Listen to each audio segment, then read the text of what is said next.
எல்லோருக்கும் வணக்கம். நவகிரகங்களுடைய விளையாட்டே மனிதனுடைய வாழ்க்கையாகும், அதுவே ஜோதிடமாகும். நாம் இந்த வீடியோ பதிவில் என்ன பார்க்க இருக்கிறோம் என்றால், இது ஒரு பெண் ஜாதகம். இது ஒரு டைவர்ஸ் ஆக போகக்கூடிய ஜாதகம்.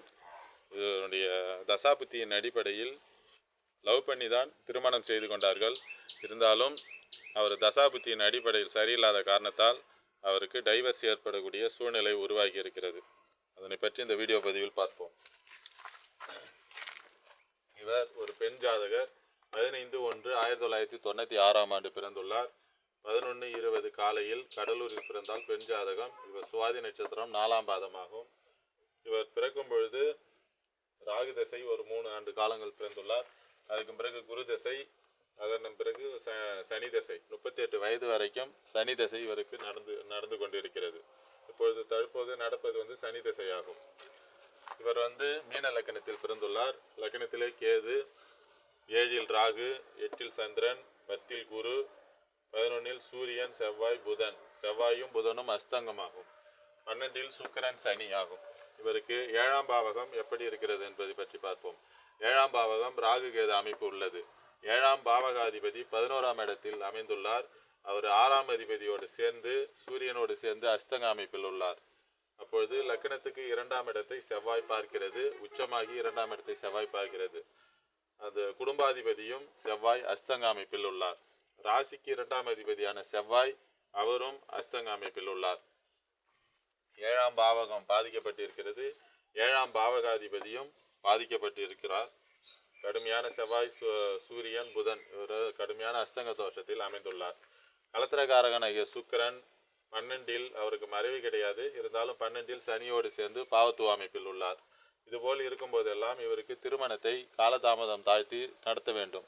ஆனால் தசாபுத்தியின் அடிப்படையில் அவருக்கு திருமணம் நடந்து டைவர்ஸ் ஆகக்கூடிய சூழ்நிலை அவருடைய ஜாதகத்தில் இருக்கிறது. அதனை நம்ம எவ்வளவுதான் முயற்சி செய்தாலும் அதனை தடுத்து நிறுத்த முடியாது. அதுவே விதியாகும். இவருக்கு எப்பொழுது திருமணம் நடந்தது என்றால் சனி தசை புதன் புத்தியில். புதன் 7ஆம் அதிபதியான புதன் புத்தி அவர் சரியில்லாத அமைப்பில் இருப்பதால் சனி தசை புதன் புத்தியில் லவ் பண்ணி திருமணத்தை செய்து கொண்டார். புதன் புத்தியில் நல்ல அமைப்பில் தான் இருந்தது. அதன் பிறகு கேது புத்தி, சனி தசை கேது புத்தி. கேதுவும் அவருக்கு நல்ல அமைப்பில் தான், லக்னத்திலே உட்கார்ந்திருந்தால் கேது அமைப்பு நல்ல அமைப்பு தான் இருந்தது. அடுத்தது சனி தசை சுக்கிர புத்தி வந்ததும் சுக்கிரன் அட்டமாதிபதி வேலையை 8ஆம் அதிபதி 12ஆம் இடத்தில் அமர்ந்து 12ஆம் இடத்தில் 12ஆம் அதிபதி சனியோடு சேர்ந்து விரையாதிபதி சுக்கிரனும் சனியும் சேர்ந்து இருந்தால் என்ன பலன் என்று ஜோதிடம் தெரிந்தவர்களுக்கு தெரியும்.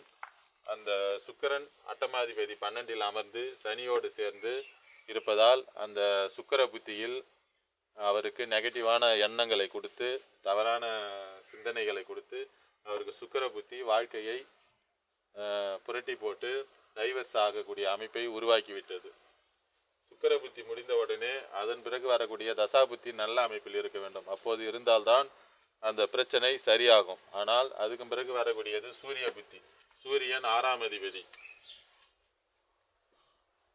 மீன லக்கணத்துக்கு சூரியன் சுக்கிர புத்தி வரும்பொழுது நாம் ரொம்ப கவனமாக இருக்க வேண்டும். அவர் 6, 8, 12 தொடர்பை கொண்டால் கடுமையான பிரச்சனையே உண்டாகும். சுக்கிர புத்தி 8ஆம் அதிபதி புத்தி 12இல் அமர்ந்து 6ஆம் இடத்தை பார்க்கிறார். இப்போது சுக்கிர புத்தியும் சரியில்லாத அமைப்பை தருகிறது. அடுத்தது சூரிய புத்தி. சூரியனும் சரியில்லாத 6க்கு 6இல் மறைந்தாலும் சூரிய புத்தி அதனுடைய ஆதிபத்தியத்தை விசேஷத்தை கண்டிப்பாக தருவார். அவர் சூரிய புத்தியும் பிரச்சனையை கொடுத்து டைவர்ஸுக்கான அமைப்பை கொடுத்தது. அதன் பிறகு வரக்கூடியது சந்திர புத்தி 8ஆம் இடத்தில் அமர்ந்திருக்கிறார். அவர் தேய்பிர சந்திரன் அஷ்டமி நவமி திதியில் தான் இருக்கிறார். இருந்தாலும் 8ஆம் ஆதிபத்தியத்தை செயல்படுவார். சுக்கிரனுடைய வீட்டில் அமர்ந்திருக்கும் பொழுது மீன லக்கணத்துக்கு சந்திரன் 8ஆம் இடத்தில் இருந்தார். அப்போ சூரிய புத்தி, சந்திர புத்தி இதெல்லாம் சரியில்லாத புத்தி நடக்கும்பொழுது அவருக்கு பிரச்சனையை ஏற்படுத்துகிறது. அதனால்தான் இவருக்கு டைவர்ஸ் அமைப்பு ஆகிறது. இவர் சிறு வயதிலேயே திருமணத்தை செய்யக்கூடாது. இவருக்கு திருமணத்தை காலங்கடத்து செய்ய வேண்டும். அதாவது 31 வயது 33 வயது அதன் பிறகு அவருக்கு திருமணத்தை இதுபோல் காலகட்டத்தில் செய்தால்தான் ஓரளவுக்கு இதனுடைய பாதிப்பில் இருந்து தடுக்கலாம். இருந்தாலும் அது சுக்கிரன் அதனுடைய ஆதிபத்தியத்தை கண்டிப்பாக அவர் செய்வார். மீன லக்கணத்துக்கு அது சனியோடு சேர்ந்து கடுமையான பாவத்துவ அமைப்பில் இருக்கிறார். இதுபோல ஜாதகங்களுக்கு நம்ம கொஞ்சம் கவனமாக தான் திருமண பொருத்தம் சேர்க்க வேண்டும். மற்றொரு வீடியோ பதிவில் வேறொரு தகவலுடன் பார்ப்போம்.